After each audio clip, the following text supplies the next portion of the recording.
Mika pasal 2. Kutuk atas orang yang menindas.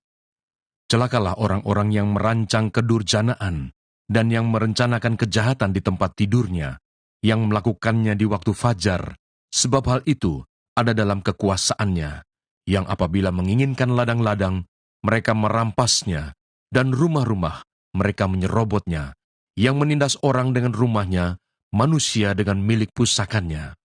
Sebab itu beginilah firman Tuhan, sesungguhnya aku merancang malapetaka terhadap kaum ini, dan kamu tidak dapat menghindarkan lehermu daripadanya.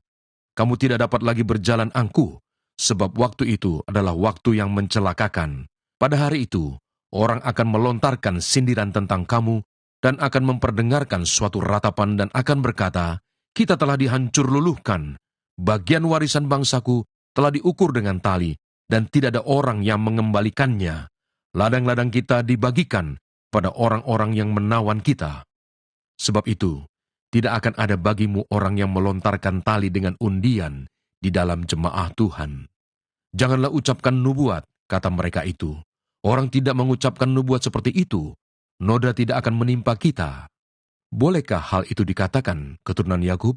Apakah Tuhan kurang sabar? Atau seperti inikah tindakannya? Bukankah firmanku baik terhadap orang yang benar kelakuannya? Tetapi kamulah yang bangkit sebagai musuh terhadap umatku. Kamu merebut jubah dari orang-orang yang suka damai, dari orang-orang yang berjalan lewat dengan tenteram, yang tidak cenderung kepada perang. Para istri di antara umatku kamu halau dari rumah kesayangannya, dari bayi-bayinya kamu mengambil untuk selama-lamanya. Semarak yang telah kuberikan kepada mereka. Bangkitlah dan pergilah, sebab ini bukan tempat perhentian bagimu. Oleh karena kenajisan, maka kamu akan dibinasakan dengan kebinasaan yang tidak terpulihkan. Seandainya seseorang datang mereka-reka yang hampa dan dusta, aku bernubuat kepadamu tentang anggur dan arak, maka dialah yang patut menjadi orang yang bernubuat terhadap bangsa ini. Janji tentang keselamatan. Dengan sungguh-sungguh aku akan mengumpulkan engkau seluruhnya, hai Yakub. Dengan sungguh-sungguh aku akan menghimpunkan sisa orang Israel. Aku akan menyatukannya seperti kambing domba dalam kandang, seperti kawanan binatang di tengah-tengah padangnya, sehingga ramai dengan manusia. Penerobos akan maju di depan mereka. Mereka akan menerobos dan berjalan melewati pintu gerbang dan akan keluar dari situ. Raja mereka akan berjalan terus di depan mereka. Tuhan sendiri di kepala barisan mereka.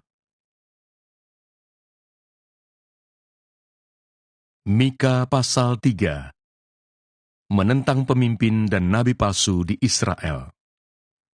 Kataku, baiklah dengar hai para kepala di Yakub, dan hai para pemimpin kaum Israel. Bukankah selayaknya kamu mengetahui keadilan, hai kamu yang membenci kebaikan dan yang mencintai kejahatan? Mereka merobek kulit dari tubuh bangsaku dan daging dari tulang-tulangnya. Mereka memakan daging bangsaku dan mengupas kulit dari tubuhnya. Mereka meremukkan tulang-tulangnya dan mencincangnya seperti daging dalam kuali, seperti potongan-potongan daging di dalam belanga. Mereka sendirilah nanti akan berseru-seru kepada Tuhan, tetapi Ia tidak akan menjawab mereka.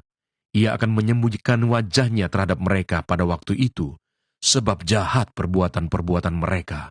Beginilah firman Tuhan terhadap para nabi yang menyesatkan bangsaku, yang apabila mereka mendapat sesuatu untuk dikunyah, maka mereka menyerukan damai. Tetapi terhadap orang yang tidak memberi sesuatu ke dalam mulut mereka, maka mereka menyatakan perang.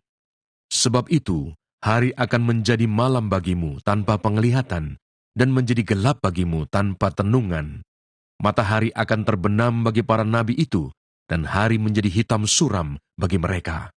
Para pelihat akan mendapat malu, dan tukang-tukang tenung akan tersipu-sipu. Mereka sekalian akan menutupi mukanya, sebab tidak ada jawab daripada Allah. Tetapi aku ini penuh dengan kekuatan, dengan roh Tuhan, dengan keadilan dan keperkasaan, untuk memberitakan kepada Yakub pelanggarannya, dan kepada Israel dosanya. Baiklah, dengarkan ini, hai para kepala kaum Yakub, dan para pemimpin kaum Israel. Hai kamu yang muak terhadap keadilan, dan yang membengkokkan segala yang lurus. Hai kamu yang mendirikan Sion dengan darah dan Yerusalem dengan kelaliman. Para kepalanya memutuskan hukum karena suap, dan para imamnya memberi pengajaran karena bayaran. Para nabinya menenung karena uang, padahal mereka bersandar kepada Tuhan dengan berkata, "Bukankah Tuhan ada di tengah-tengah kita? Tidak akan datang malapetaka menimpa kita." Sebab itu, oleh karena kamu, maka Sion akan dibajak seperti ladang, dan Yerusalem akan menjadi timbunan puing, dan gunung bait suci akan menjadi bukit yang berhutan. Mika pasal 4. Sion sebagai pusat kerajaan damai. Akan terjadi pada hari-hari yang terakhir, gunung rumah Tuhan akan berdiri tegak mengatasi gunung-gunung dan menjulang tinggi di atas bukit-bukit. Bangsa-bangsa akan berduyun-duyun ke sana, dan banyak suku bangsa akan pergi serta berkata, "Mari, kita naik ke gunung Tuhan, ke rumah Allah Yakub, supaya ia mengajar kita tentang jalan-jalannya, dan supaya kita berjalan menempuhnya, sebab dari Sion akan keluar pengajaran dan firman Tuhan dari Yerusalem. Ia akan menjadi hakim antara banyak bangsa, dan akan menjadi wasit bagi suku-suku bangsa yang besar, sampai ke tempat yang jauh. Mereka akan menempa pedang-pedangnya menjadi mata bajak, dan tombak-tombaknya menjadi pisau pemangkas. Bangsa tidak akan lagi mengangkat pedang terhadap bangsa, dan mereka tidak akan lagi belajar perang.